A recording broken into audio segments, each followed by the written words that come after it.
Hello, welcome back. ഇന്ന് അവിൽ വെച്ചിട്ട് സിമ്പിളായിട്ടൊരു സ്നാക്ക് റെസിപ്പി നോക്കിയാലോ. ഞാനിപ്പോൾ ഇവിടെ എടുത്തിട്ടുള്ളത് മട്ട അവിലാണ്. നിങ്ങൾക്ക് ഏത് അവിലും എടുക്കാം കേട്ടോ.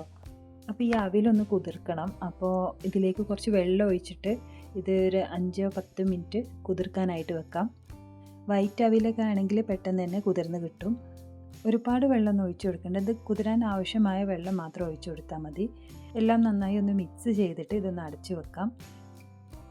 എന്നിട്ട് ഇതിലേക്ക് വേണ്ട ബാക്കി ഇൻഗ്രീഡിയൻസ് റെഡിയാക്കിയെടുക്കാം. ഇനി ഇതിലേക്ക് വേണ്ടത് ഒരു പുഴുങ്ങിയ ഉരുളക്കിഴങ്ങാണ്. ഞാനിപ്പോൾ 1 കപ്പ് അവിലാണ് എടുത്തിട്ടുള്ളത്. അപ്പോൾ അതിന് ഒരു ഉരുളക്കിഴങ്ങ് മതിയാവും. അതിലും കൂടുതൽ എടുക്കുകയാണെങ്കിൽ 2 ഉരുളക്കിഴങ്ങ് എടുക്കുക. എന്നിട്ട് ഇതുപോലെ മാഷ് ചെയ്തെടുക്കുക.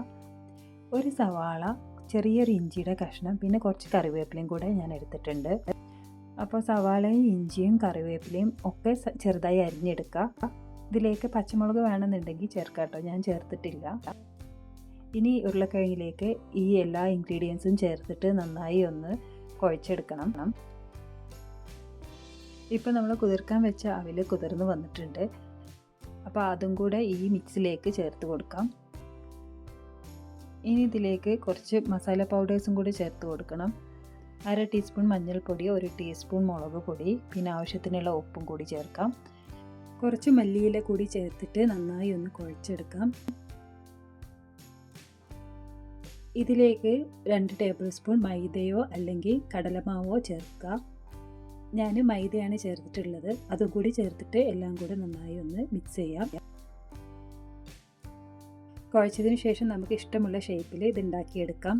കയ്യിൽ ഒട്ടിപ്പിടിക്കാതിരിക്കാൻ കുറച്ച് വെളിച്ചെണ്ണ ഒന്ന് തടവിയിട്ട് ഉണ്ടാക്കിയെടുത്താൽ മതി. അപ്പോൾ ഞാനിപ്പോൾ ഇതെല്ലാം ഈ ഒരു ഷേപ്പിലാക്കി എടുത്തിട്ടുണ്ട്. ഇനി ഇതൊന്ന് ഫ്രൈ ചെയ്തെടുക്കണം. അപ്പോൾ ഡീപ്പ് ഫ്രൈ ഒന്നും ചെയ്യേണ്ട, ഷാലോ ഫ്രൈ ചെയ്തെടുത്താൽ മതി. ഞാനിപ്പോൾ ഇത് വെളിച്ചെണ്ണയിലാണ് ഉണ്ടാക്കുന്നത്. ഒരു പാന് സ്റ്റൗവിൽ വെക്കാം. ഇതിലേക്ക് കുറച്ച് വെളിച്ചെണ്ണ ഒഴിച്ചു കൊടുക്കാം. എന്നിട്ട് ചൂടായി വരുമ്പോൾ ഇത് ഓരോന്നായി ഇട്ട് കൊടുക്കാം. ഇങ്ങനെ ആകുമ്പോൾ നമുക്ക് പെട്ടെന്ന് തന്നെ എല്ലാം ഫ്രൈ ചെയ്തെടുക്കാം. ഒരു മീഡിയം ഫ്ലെയിമിലിട്ട് ഫ്രൈ ചെയ്തെടുത്താൽ മതി. അപ്പോൾ ഒരു സൈഡ് ആയി കഴിഞ്ഞാൽ മറിച്ചിട്ട് കൊടുത്തിട്ട് 2 സൈഡും മുരിച്ചെടുക്കാം.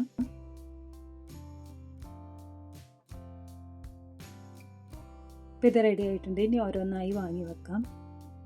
ആദ്യം ഒരു ടിഷ്യൂ പേപ്പറിലോട്ട് എണ്ണ പോകാനായിട്ട് വെക്കാം, പിന്നെ പ്ലേറ്റിലോട്ട് മാറ്റാം. അപ്പോൾ ഇതാണ് നമ്മുടെ അവിൽ വെച്ചിട്ടുള്ള സ്നാക്ക്. വൈകുന്നേരം കുട്ടികളൊക്കെ സ്കൂളിൽ നിന്ന് വരുമ്പോൾ ഉണ്ടാക്കി കൊടുക്കാൻ പറ്റിയ നല്ലൊരു സ്നാക്കാണ്. പിന്നെ ഇത് ഉണ്ടാക്കാനായിട്ട് കുറച്ച് ഇൻഗ്രീഡിയൻസും മതിയല്ലോ. അപ്പോൾ പെട്ടെന്ന് തന്നെ ഉണ്ടാക്കിയെടുക്കാനും പറ്റും. പിന്നെ ഇതെല്ലാം നമ്മുടെ വീട്ടിൽ തന്നെ ഉണ്ടാവുന്ന സാധനങ്ങളുമാണ്. അപ്പോൾ ഇന്നത്തെ വീഡിയോ ഇത്രയേ ഉള്ളൂ. അടുത്തൊരു വീഡിയോയിൽ വീണ്ടും കാണാം. ബൈ.